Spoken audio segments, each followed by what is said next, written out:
আমি আজকে সকল ডেলিভারি ভাইদের জন্য এই কথাটা বলছি। আমার খুব খারাপ লেগেছিল।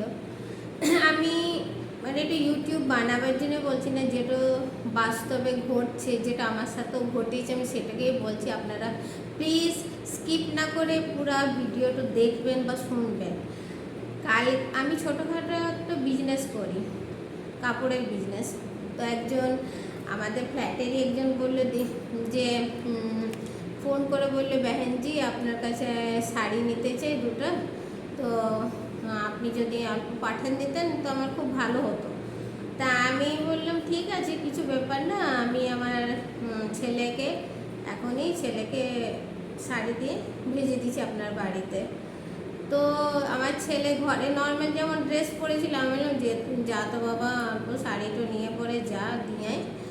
তো ছেলেটা গেল, নর্মাল ড্রেস পরেছিল, সেই জামা প্যান্ট পরেই গেল। সে কিন্তু পরতে চাইছিল ভালো জামা কাপড়, কিন্তু আমি বললাম বাবা ঘরেই তো আছিস, আর উপরতলার নিচতলার কী ব্যাপার আছে, যা না দিয়ে বাবা। গেল, দিতে গিয়েছে। তো দেওয়া যখন গিয়েছে তখন কলিং বেল টিপেছে তার বাড়িতে। তার ছেলে দরজা খুলেছে, নিয়ে বলছে যে কাকে চাই। তো বলছে যে শাড়ি। বলছে আচ্ছা আচ্ছা আচ্ছা, ও আপনি ডেলিভারি বয়, ওইখানেই দাঁড়ান, ভিতরে ঢোকার দরকার নেই, কত পেমেন্ট করতে হবে। তো শাড়ি দুটো ছিল তোমার 1475 টাকা। তো ছেলেকে আমার 3টা নোট এনে দিয়েছে, ভিতরে ঢুকতে দেয়নি। তো বলি যে তখনও ছেলে কিন্তু শাড়ি দুটো হাতে নিয়েই দাঁড়ায় আছে। তো তারপরে 500 টাকা 3টা নোট এনে দিয়েছে। তো 500 টাকা 3টা নোট এনে পরে বলছে যে হ্যাঁ নিয়ে এই আপনার তো ছেলে নিচতলা উপরতলা, তো তাই ছেলে মোবাইলও নিয়ে যায়নি।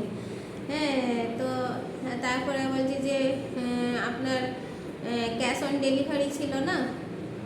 তো ছেলে তো কিছুই জানে না, ক্যাশ অন ডেলিভারি নাকি মায়ের সঙ্গে মায়ের কথা হয়েছে, ওনার মায়ের সঙ্গে আমার কথা।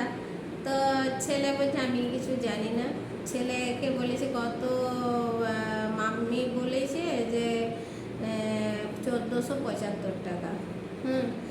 তো সেই ভদ্রলোক কিন্তু, মামি বলেছে, আমার ছেলে বলেছে, কিন্তু সেই ভদ্রলোক ডেলিভারি বয়দের সম্পর্কে এতই তার মতলব ধারণা ভুল, মানে তিনি তো ভিতরে তো ঢুকতে দিলেনই না, উপরন্তু আবার বলছে আচ্ছা তোমরা যদি পয়সা খুচরা পকেটে না রাখো তো এইরকম ডেলিভারি করতে আসো কেন? আর জানো না যে ডেলিভারি বয়দের সবসময় টাইম টু টাইম দিতে হয়, তোমার টাইম কখন ছিল? তো আমার ছেলে তো হাঁ করে আছে। এবার ছেলে আমার তখন বলেছে শাড়ি গেলা আপনি রাখুন, আপনার মাকে দিন দেবেন, আমি আসছি। ছেলে পয়সা না নিয়ে এসে গিয়েছে। এসে এবার আমাকে জিজ্ঞাসা করছে মাম্মি আমি কী হলো, তোর মুখ এমনি ভার কেন? বলছে আমি তোমার জন্য গেলাম, আমি যাব না।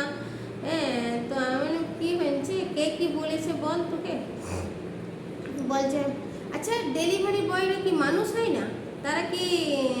তাদের কি নিজস্ব কিছুই নেই?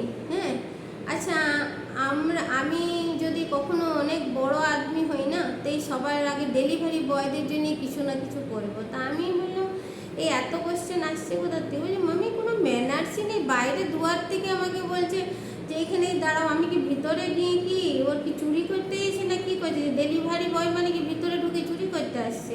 আচ্ছা তারাও তো কারো ঘরের বাচ্চা বটে, তারাও তো মামি, তাদেরকে মানুষ এইরকম চোখে দেখে কেন? তো আমি দেখলাম আমার ছেলে খুব দুঃখী আছে, ভিতর থেকে খুব দুঃখী ছিল। মামি তুমি বললে বলে আমি গেলাম। তা আমি আচ্ছা মামি আমি কি ড্রেসটা নর্মাল ড্রেস পরে গিয়েছিলাম, ডেলিভারি বয়রা কি নর্মাল ড্রেস পরে ওই জন্যে? তা আমি বললাম বাবু ছাড়ে না ওইসব কথা, তোকে যদি ডেলিভারি বয় বলে সম্বোধন দিচ্ছে তো তুই কি মানুষ না? তুই কি ডেলিভারি বয়রা কি মানুষ হয় না?